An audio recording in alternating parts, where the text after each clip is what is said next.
Hey everybody, welcome back. Today we're taking a look at the Golden Ear Super Center reference speaker. Again, another speaker sent in by one of our customers for us to take a look at to see what we could do with it, see if we could bring it up another notch or two in performance. So, without further ado, let's just dive right into this thing and have a look at what we had to work with. First of all, big center channel, air motion transformer, tweeter, just like the rest of the Golden Ear product line. We got a mid-bass driver on each side and a woofer on each end. So kind of a 2.5-way design, the way this thing is done. Passive radiators across the whole top of the speaker. Big passive radiator in the center that's sharing the airspace with the two mid-bass drivers. And then there's a sealed area on each end for the woofers, and we've got a passive radiator on each of the woofers. Then the whole thing is covered in this sock. So there's a whole sock that slides over the whole speaker. Then the binding post cup fits through the sock at the back. There's some side panels that clip on on each end to kind of help hold that whole thing on. Then there's feet that go on the bottom that are screwed through the sock. And then there's this cute little Golden Ear logo, a little emblem there, if you can see it, that goes right here below the tweeter.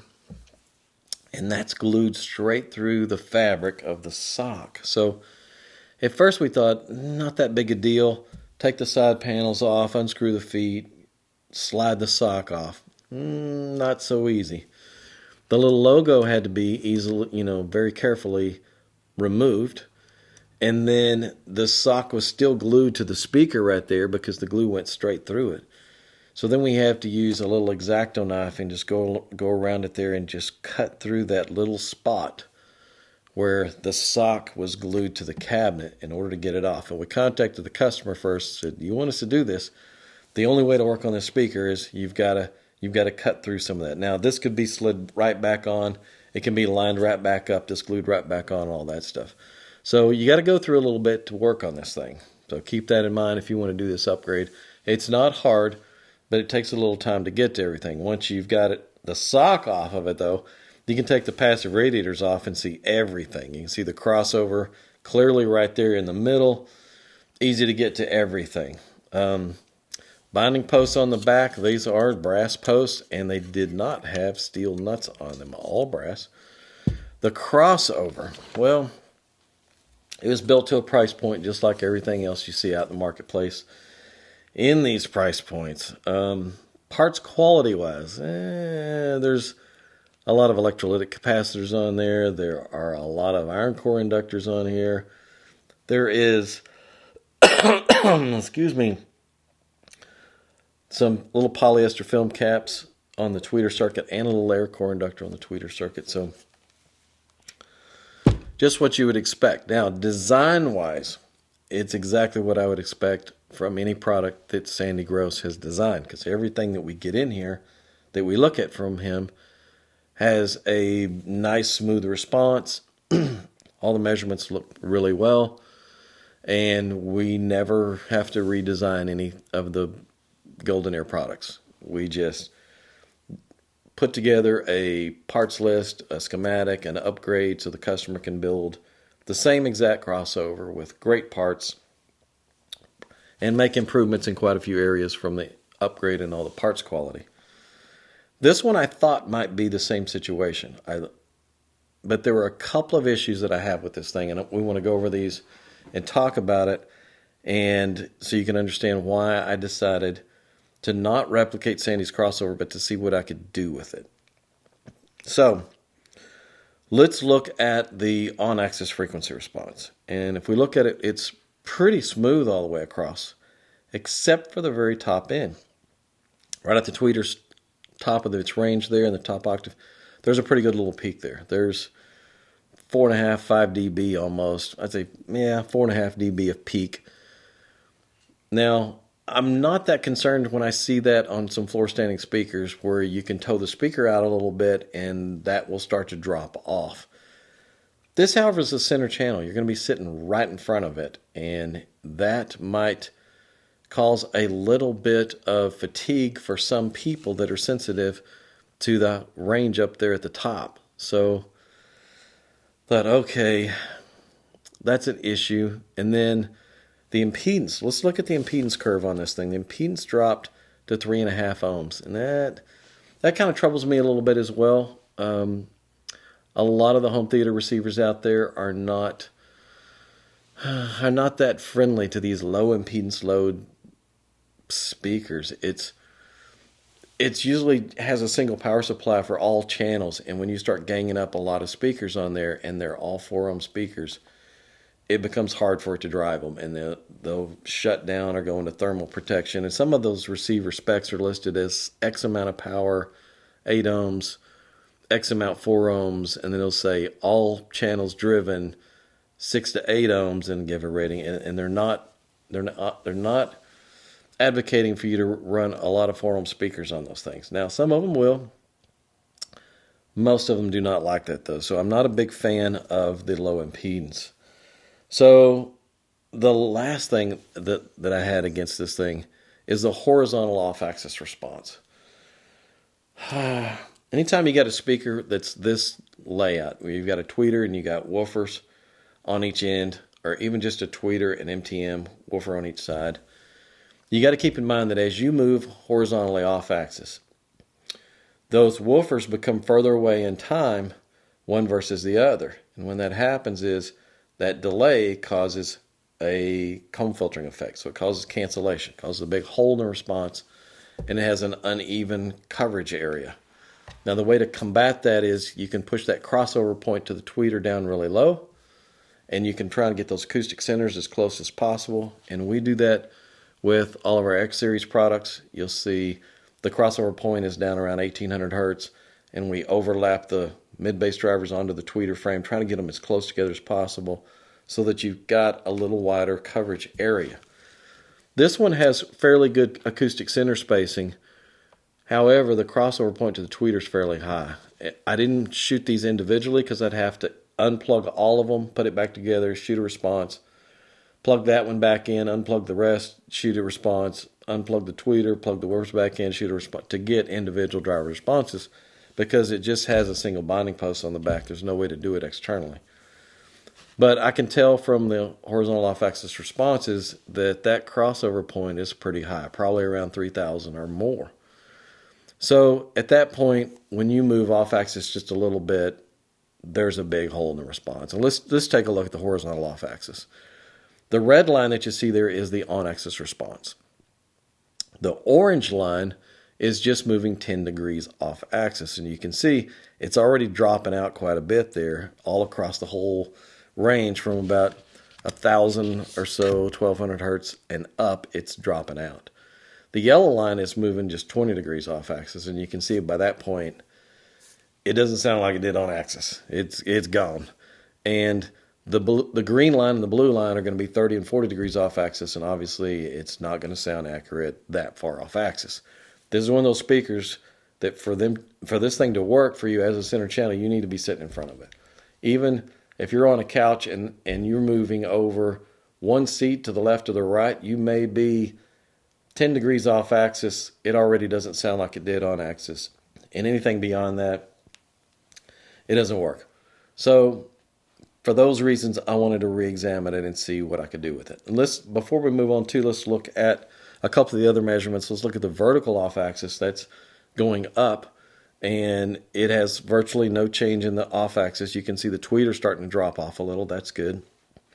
But overall, you're not changing time arrival of anything, and it stays pretty consistent in that regard. The spectral decay is pretty clean. That peak at the tweeter's response way up at the top is pushing all of it down about 4.5 to 5 dB. So there was actually a little bit of ringing down there on the tweeter's end that's pushed down enough to where you don't really see it in the measurement. It looks fine, and overall, it looks great. I'm not seeing anything that would cause me any worries that, okay, there's ringing, I'm going to hear this or that, or nothing. All that looked good. So I thought, all right, let me see what I can do with this thing. And also, I was a little concerned with, again, I didn't want to replicate this crossover because, one, it's got 20 parts on there. And the way Sandy designs this stuff, if I drew this out in schematic form, it would be so confusing to anybody trying to figure out how to put it together that it would just be really difficult to replicate. So I wanted to see if I could streamline that a little bit. I wanted to try and go with as lower order crossovers as I can, not use as many parts to see what happens. So let's look at what happened. Here's the new on-axis frequency response. You can see it's still nice and smooth. There's no more peak at the tweeter's top end there. It's all nice and flat all the way across. Now, let's look at the crossover response. So when I'm doing it externally, you can see tweeter, mid-bass driver, woofer driver. And let's look at that, and you can see I pushed that crossover point down about as low as I could. It's about 2100 hertz, and that's as far down as that tweeter's going to play. Those just physically don't play down very low. However, the roll-off is pretty steep, so it's actually not trying to reproduce any really low frequency ranges. So it's still fairly well protected. Don't think, oh, we lowered the crossover point, the power handling's all going to go to crap. No, not really. It's still going to be fine for what you're using this thing for. I don't see that being any issue at all. Also, the outer woofers, I didn't let them play up into the mid-bass drivers so far. They're not overlapped onto each other as much, so that improved the impedance quite a bit. So let's take a look at a couple of other measurements real quick. Let's look at that impedance curve, as a matter of fact. Look at that, and you'll see it only drops to 5.6 ohms. So it's a little easier impedance load for the receivers and things to have to handle. So, and it's still nice and balanced all the way across. So that's still good. Vertical off axis, that's moving up, and that still looks good too. It hardly changes at all. Spectral decay, it's still pretty clean. You can see because I'm letting the tweeter play down a little lower, there's a little bit of ring there at the very bottom of the tweeter's range, and you can actually see it better now because the whole level is brought up about 4 dB or 4.5 dB from the original spectral decay, because that peak at the tweeter's top end is not there anymore. So it always takes the highest level and it brings it up to in spectral decay to the top, and then you see everything else from it. So you're seeing a little more there, but it's not that bad. That's pretty close to what it was. Not that much difference. Now, let's look at and see what I was able to do with the horizontal off axis. Did that pushing the crossover point down lower really help? So let's look at the red line, of course, is the on-axis response. And the orange line is 10 degrees off axis. So you'll notice if you're sitting there on the couch in front of this thing and you've moved over one seat left or right, it didn't change much at all. So you've got that much coverage area in pretty good shape still. The yellow line, that's 20 degrees off axis. You can see it's starting to come apart a little there. There's a dipped area there. It's not as near as bad as it was, but it's still not great. So keep in mind, 10 to 15 degrees off axis after this upgrade, you're in pretty good shape. Beyond that, it's not designed for those applications.